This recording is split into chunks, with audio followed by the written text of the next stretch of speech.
Kochi കലൂരിലെ mega Bharatanatyam സാമ്പത്തിക തട്ടിപ്പിൽ അന്വേഷണം ഊർജിതമാക്കി പോലീസ്. നൃത്താധ്യാപകർ ഉൾപ്പെടെ കൂടുതൽ പേരുടെ മൊഴിയെടുക്കും. അപകടവുമായി ബന്ധപ്പെട്ട സാമ്പത്തിക തട്ടിപ്പ് കേസിൽ മൃദംഗ വിഷൻ MD നികോഷ് കുമാറിന് ഇടക്കാല ജാമ്യം ലഭിച്ചിരുന്നു. വേൾഡ് ഗിന്നസ് റെക്കോർഡ് ലക്ഷ്യമിട്ടുള്ള മെഗാ ഭരതനാട്യം പരിപാടിക്കായുള്ള പണപ്പിരിവിൽ നിരവധി പരാതികൾ പോലീസിന് ലഭിച്ചിട്ടുണ്ട്. മൃദംഗനാഥ നൃത്തപരിപാടിയുടെ മറവിൽ നടന്നത് വൻ തട്ടിപ്പാണെന്നായിരുന്നു നർത്തകരുടെ രക്ഷിതാക്കളുടെ പരാതി. ഈ പരാതികളിൽ പാലാരിവട്ടം പോലീസ് സംഘാടകർക്കെതിരെ വഞ്ചനാ കേസ് രജിസ്റ്റർ ചെയ്തിരുന്നു. ഈ കേസിലാണ് കൂടുതൽ പേരുടെ മൊഴികളെടുക്കുന്നത്. നർത്തകരിൽ ഒരാളുടെ അമ്മ നൽകിയ പരാതിയിലായിരുന്നു കേസെങ്കിലും സമാന പരാതികൾ നിരവധി പേർക്കുണ്ട്.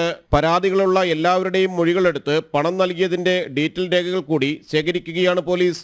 3600 രൂപ ഓരോരുത്തരുടെയും കയ്യിൽ നിന്ന് പിരിച്ചിരുന്നെന്നും 11,600 പേരിൽ നിന്നും ഇത്തരത്തിൽ പണം കൈപ്പറ്റിയിട്ടുണ്ടെന്നുമാണ് കണ്ടെത്തൽ.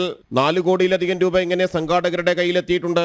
മൃദംഗ വിഷൻ ബാങ്ക് അക്കൗണ്ടുകൾ പോലീസ് നേരത്തെ തന്നെ മരവിപ്പിച്ചിരുന്നു. മൊഴികൾ പരിശോധിച്ച് സാമ്പത്തിക തട്ടിപ്പിൽ ആവശ്യമെങ്കിൽ കൂടുതൽ കേസുകൾ രജിസ്റ്റർ ചെയ്യും. മൃദംഗ വിഷൻ MD നികോഷ് കുമാറിനൊപ്പം നികോഷിന്റെ ഭാര്യ CEO A ഷമീർ, പൂർണിമ എന്നിവരും വഞ്ചനാ കേസിൽ പ്രതികളാണ്.